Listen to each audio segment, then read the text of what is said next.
Você já ouviu falar sobre a síndrome do impostor? Pois é, ela foi descrita pela primeira vez em 1978 pelas psicólogas Pauline Clance e Suzanne Miss. As pesquisadoras da Universidade do Estado da Geórgia, nos Estados Unidos, estavam investigando mulheres com carreiras ilustres que não se sentiam tão notáveis assim. Na verdade, elas achavam que haviam conquistado suas posições por sorte e não mérito. Segundo a Revista Internacional de Ciência Comportamental, mais de 70% das pessoas são afetadas por pensamentos impostores no ambiente de trabalho, em algum momento das suas vidas. Para falar sobre esse assunto, eu converso agora via Skype com a psicóloga e professora da PUC São Paulo, Ana Laura. Seja muito bem-vinda à nossa casa, Aninha. Oi, gente, tudo bom? Obrigada pelo convite de novo. Espero que todos estejam bem. Fico muito contente da gente poder estar aqui conversando, e esse tema que afeta, como você mesma falou, muito mais as mulheres do que os homens, Como a gente acaba se desqualificando muitas vezes, Se desvalorizando, Aninha? O que é essa síndrome? Então, a síndrome, como você já colocou, ela foi primeiro observada, como essa descrença em relação à própria capacidade, especialmente num primeiro momento ligada às questões de trabalho. Mas a gente na clínica começa a perceber o mesmo padrão também para as relações afetivas, Então, eu acho que eu não sou aquilo que as pessoas pensam que eu sou. Então, eu não me vejo, não me entendo como uma pessoa capaz, como uma pessoa que tem valores, que tem possibilidades e que de fato está realizando aquele trabalho, E que está recebendo os frutos que aquele trabalho traz.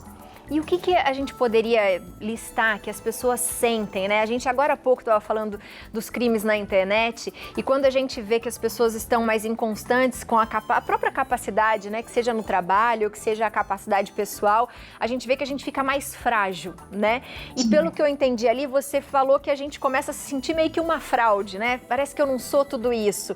O que a gente pode dizer de sintomas? Existem, assim, o que a gente pode entender que a gente está passando por isso?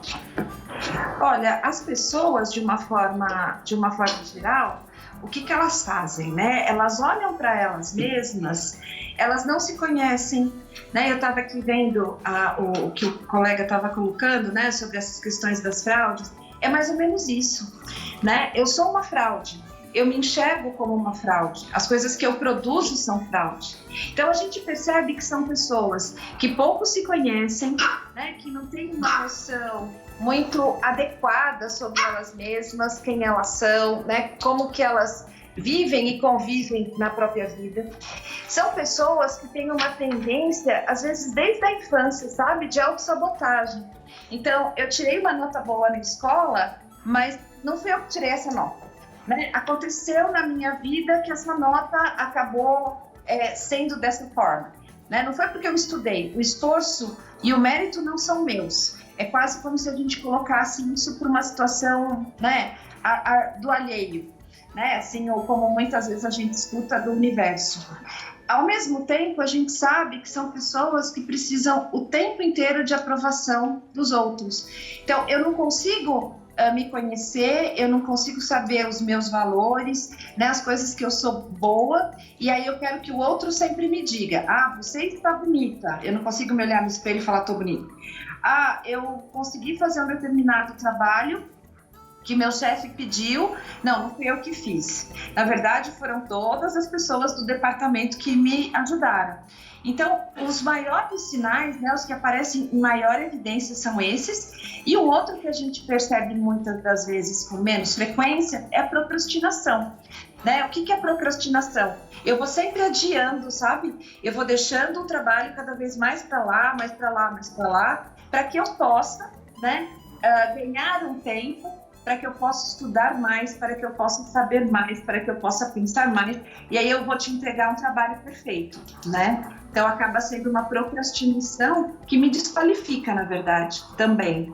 E aí, isso também me vem na cabeça aquela coisa das pessoas serem exigentes demais com elas, Porque o que eu senti ali parece que eu nunca vou estar preparada para aquilo, então eu tenho que estudar mais e fazer mais e me cobrar mais, e isso vai gerando outros problemas também, Ana?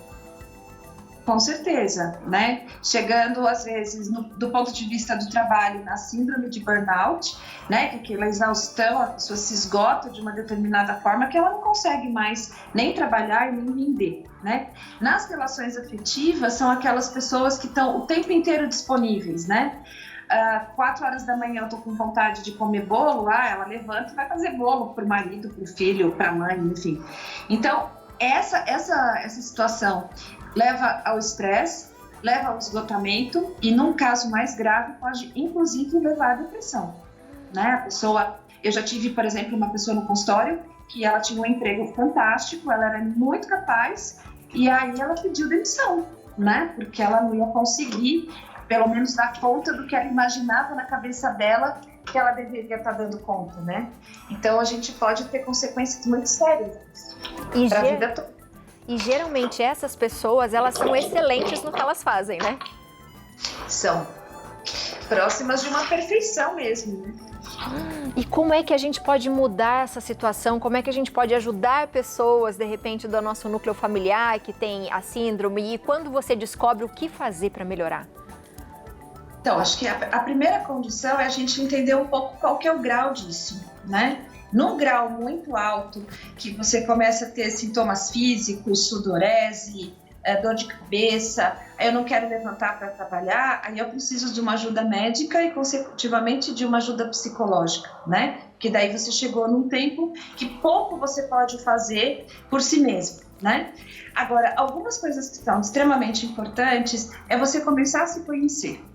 Mas não se conhecer na comparação que você faz com o outro, né? Então, eu olho para o meu trabalho, eu consigo avaliar e falar, não, isso foi bem feito, eu fiz bem, né? Eu fiz de uma forma extremamente adequada.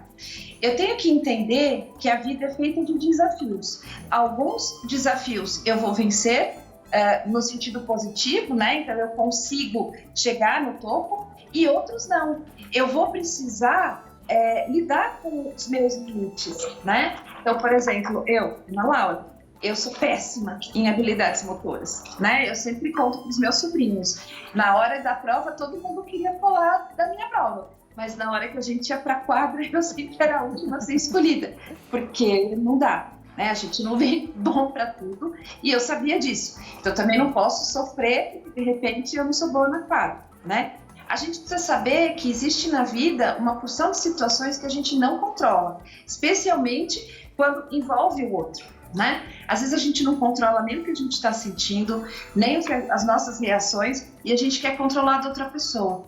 Então, é importante que, sei lá, o meu chefe me pediu um trabalho, que eu consiga avaliar esse trabalho, que eu consiga entender o tempo que esse trabalho leva e ter um prazo coerente, né, para esse trabalho funcionar, porque senão eu vou me cobrar, eu vou passar a noite inteira acordada, né, e vou entregar, e eu tô tão cansada, tão exausta, que eu vejo o meu fruto, né, o produto do meu trabalho como alguma coisa ruim. Tudo isso para dizer que a gente precisa confiar no nosso taco, né, a gente precisa saber quem a gente é, o que a gente pode, e confiar nisso que a gente pode, além, claro, da certeza que a gente está dando o melhor possível, né? Se eu trabalho sobre essa égide de, eu quero dar o meu melhor e tentar dar o meu melhor, ótimo, né? Quer dizer, eu vou conseguir lidar com os outros e comigo mesma e com o meu trabalho de uma forma mais calma, menos estressada, né? E ao mesmo tempo que eu consigo chegar e obter as metas que me são proporcionadas. Como é importante, né? Você vai falando, eu acho que as cobranças todos nós fazemos mesmo, né? Acho que a gente sempre tem cobranças, mas como é importante a gente se conhecer, né, Ana? Eu acho que quando a gente se conhece, é o que você disse, eu sou boa nisso, mas eu não sou nisso, e tá tudo bem, né? Eu acho que quando a gente se conhece, a gente consegue resolver melhor as coisas, né? Eu acho que a principal causa é essa, né? Sem dúvida. Né, eu acho que o autoconhecimento ele nos proporciona uma possibilidade, não uma, né, mas assim, várias possibilidades de viver, de ter uma vida mais tranquila, mais integral, né, levando em consideração todos os nossos aspectos. Então, se eu tenho alguma dificuldade, às vezes, do ponto de vista motor, pode ser que eu não tenha intelectual, pode ser que eu não tenha espiritual, né, e eu acho que aí a gente vai crescendo mesmo, né, como ser humano, e vai trabalhando em solidariedade, vai trabalhando junto, passa a ter empatia. Então, tudo isso é extremamente importante. Com certeza. Eu já faço um convite, eu sei que é corrido para você também, mas para um dia você vir no nosso estúdio, que vai ser um prazer ter você aqui, viu? Ah, eu vou gostar muito. Vamos combinar. Combinado. Um beijo para você, grande. Outro para você, querida. Tchau, tchau. Você de casa aproveita. Se tem algumas dúvidas também, ó, entra no site da PUC, www.pucspaulosp.br. A importância da gente se valorizar, sabe? Quando você sabe das suas vitórias, você sabe do seu caminho, você sabe o que você está percorrendo, tanto que você se dedica, a sua disciplina para você chegar onde você chega, não é? Então tenha consciência disso. Se valorize por isso. Isso não é ser arrogante ou ser soberbo, né? É saber o seu valor. Então saiba do seu valor, entenda as suas dificuldades e aceite também quando você não é bom naquilo, não é? Eu não sou bom nisso, mas eu sou nisso. E a gente vai equilibrando a nossa vida. Tudo é uma questão de equilíbrio. Só não deixe de gostar de você e de acreditar em você por isso, tá? E se mesmo assim não estiver dando nada certo, vá até um profissional para você conversar, porque vai dar certo, tá bom? Vai dar certo.